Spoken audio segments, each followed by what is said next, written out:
আমি কালীবাস মাছ দিয়ে কচুরমুখী রান্না করবো। কচুরমুখী আমি লবণ আর হলুদ দিয়ে একটু সিদ্ধ করে পানিতে ফেলে দেবো, কারণ অনেকের অ্যালার্জি থাকে ঠিকঠাক, আমার অ্যালার্জির জন্য পানিতে ফেলে দেবো। আর মাছগুলো কালীবাস মাছগুলো হলুদ আর লবণ দিয়ে দেবো।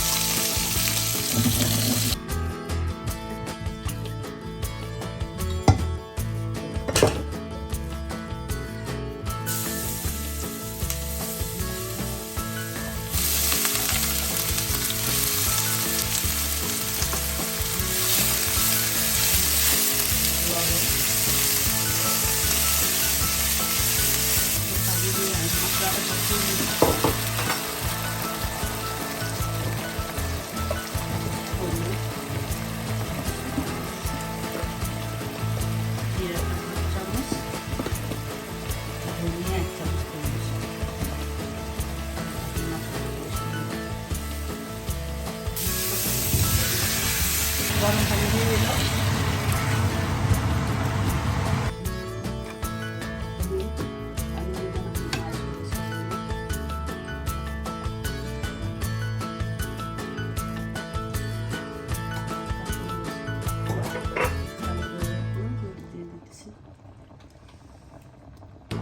Olmaz.